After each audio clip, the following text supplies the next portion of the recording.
Потерять родного и любимого человека – это одно из самых тяжелых испытаний в жизни. И поскольку физическая часть нашего удивительного и невероятного мироздания устроена так, что все в ней тленно и подвержено разложению, это испытание, к сожалению, предстоит пройти почти всем живущим, за редким, крошечным исключением. Поэтому всем же и хорошо бы знать, как пережить смерть близкого, выжить и даже стать сильнее, вместо того, чтобы, когда это неизбежно случится, впасть в пучину депрессии, мрак горя, бездну страдания и закопать свою бесценную жизнь в землю. Начнем с основы. Ранее в других видео и в нашей книге «Жизнь после жизни» есть «Я знаю. Путешествие скептиков в потусторонний мир» я уже говорил, почему так важно получать знания о том, что представляет собой так называемая смерть на самом деле. Что это лишь переход из одного состояния бытия в другое, и никто на самом деле не умирает. Эти знания критически важны как для умерших, чтобы быстро сориентироваться в процессе умирания и их души не занесло в неприятные места, называемые адом, так и для остающихся, чтобы как можно быстрее победить печаль и грусть из-за временной разлуки и вернуться к полноценной жизни и ее задачам, состоящим в том, чтобы накопить как можно больше позитивного духовного багажа, сделать как можно больше добрых дел и внести свой вклад в изменение мира к лучшему. В силу того, что в последнее время мир сосредоточился исключительно на материальных ценностях, люди забыли о духовном. Отвернулись от знаний предков и убедили себя в том, что 60, в лучшем случае 90 лет в перманентно разлагающейся биологической оболочке – это все, что у них есть. А дальше сплошное небытие, ничто, которое ужасает своим приближением. Этот постоянно надвигающийся страх правит людьми и их поступками. В результате этого планета погрязла в распрях, жестокости, насилии, войнах и равнодушии. Люди, отчаянно убегающие от страха смерти, зафиксировались на деньгах, квартирах, машинах, власти, положении в обществе и прочих бесполезных и бессмысленных безделушках, а также обретении их в как можно больших количествах, в как можно более короткие сроки любой ценой. Даже если цена – это человеческие жизни. Нам предстоит пройти еще очень долгий путь, чтобы вернуться на путь духовного развития. Благо, что духовный мир, в который не верят люди, верит в людей и всячески помогает и способствует нашему спасению. Но пока огромное количество людей, теряющих своих родных и близких, незнакомые с истиной об их выживании и дальнейшем посмертном пути, на долгие годы, многие на всю оставшуюся жизнь погружают себя в бесконечное горе, безраздельную тоску и печаль. Их страдания и боль невыносимы. Где-то там, в глубине закрытого сознания, душа знает правду. Она отчаянно молит человека выйти из этого безнадежного состояния и кричит ему о том, что это возможно. Слыша этот внутренний голос, люди задают вопрос: есть ли спасение от этой непрекращающейся боли? Есть. Оно достигается через обретение новых знаний об окружающем нас духовном мире, через железобетонную уверенность в том, что на самом деле наши родные и близкие не умерли, а даже наоборот, начали новую, более живую жизнь и ждут нашего воссоединения, которое неизбежно состоится, когда придет наш час покидать нынешний уровень мироздания, на котором мы проживаем. Через абсолютно искреннее прощение усопшего и, что немаловажно, себя. Через избавление от чувства вины.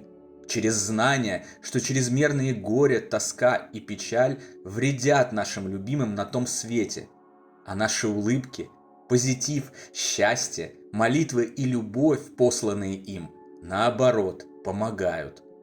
Через обретение новых смыслов в изменившейся жизни, через обретение доброго отношения и любви ко всем без исключения, через помощь и бескорыстное служение другим людям. Чтобы обрести знания и уверенность в продолжении жизни после жизни, нужно обратиться к авторитетным источникам информации, созданным учеными, врачами и другими заслуживающими доверия профессионалами, которые лично провели исследования потустороннего мира и пришли к однозначным выводам о его существовании и выживании личности после физической смерти тела.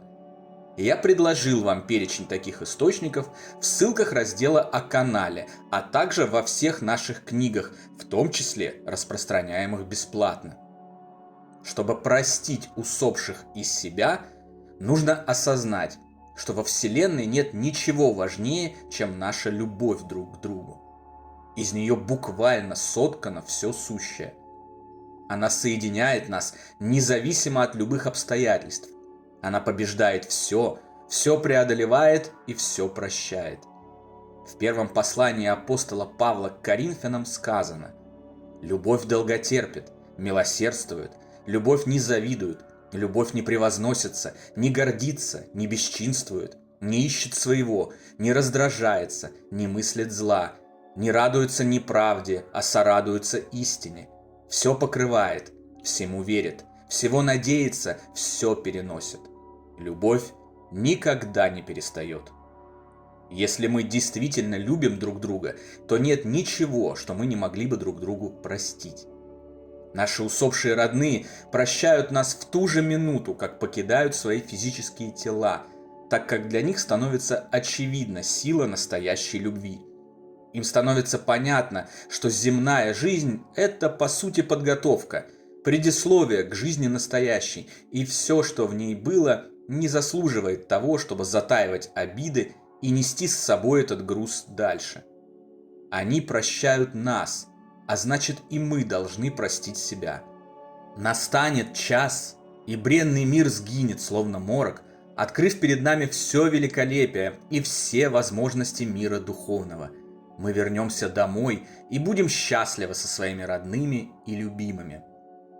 Чтобы перестать причинять вред усопшим своим чрезмерным горем, мы должны отказаться от эгоизма и искренне осознать, увидеть, как им хорошо в их новой жизни, в их новом мире. Как они счастливы, изучая его, путешествуя по его бескрайним величественным просторам. Как они занимаются интересной деятельностью, о которой всегда мечтали, но не могли себе этого позволить в силу ограничений земного мира. Как наслаждаются они отсутствием зла, ненависти, насилия, бытовых проблем, лжи, предательств и малодушия. Согласитесь, за это можно только порадоваться.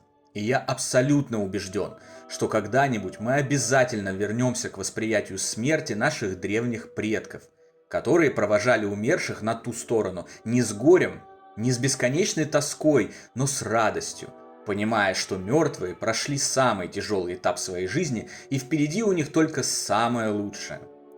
Когда-нибудь мы перестанем лить слезы, устраивать всепоглощающие траурные церемонии, погружая себя с головой в черные тона смерти, как это принято сейчас, и будем радоваться за наших отшедших родных. Обрести новые смыслы жизни можно, слушая свой внутренний голос, свою душу.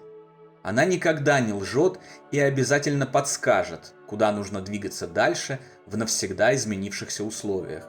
Главное – не отказываться от жизни, не погрязать в стоячей воде болота печали.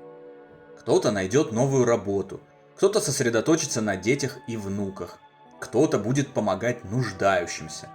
Последнее – самое мощное лекарство от любого горя и любой тоски. Отдавать, дарить, делать ближнего счастливым, пусть и посильной возможностью, всего лишь на минутку, вызывая даже тень улыбки у такого же горюющего человека, это невероятное счастье, дающее силы жить дальше.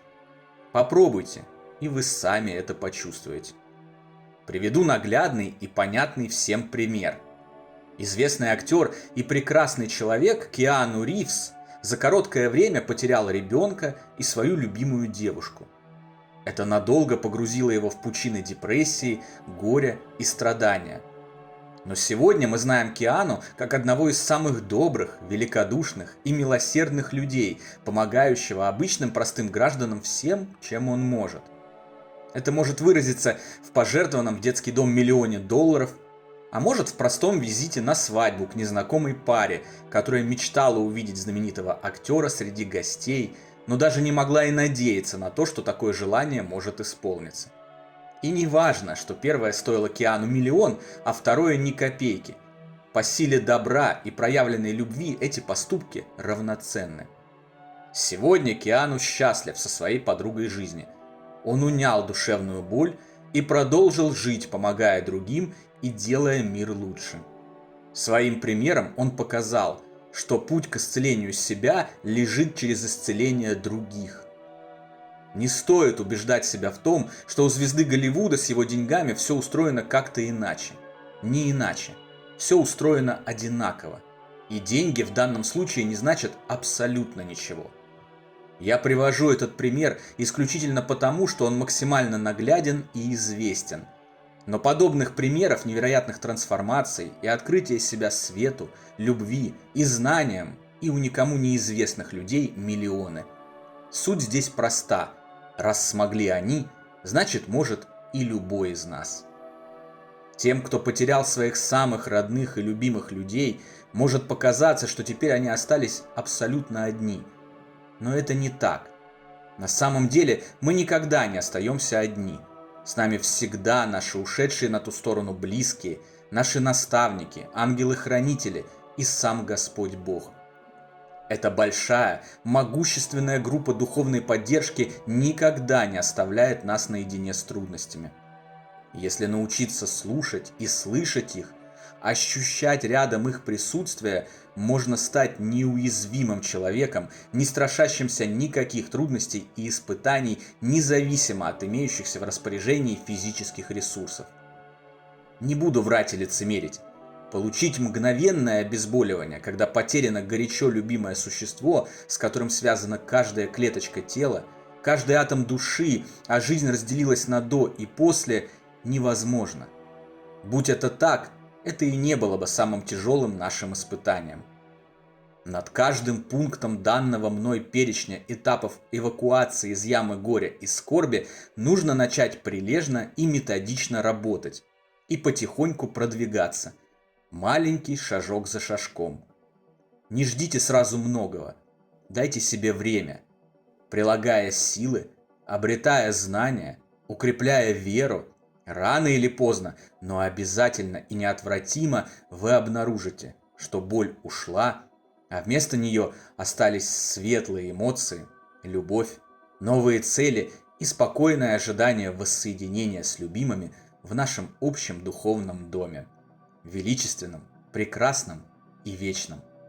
Сегодня, с позиции моих знаний и моего уже обширного опыта работы с горюющими и скорбящими, я могу вам это гарантировать.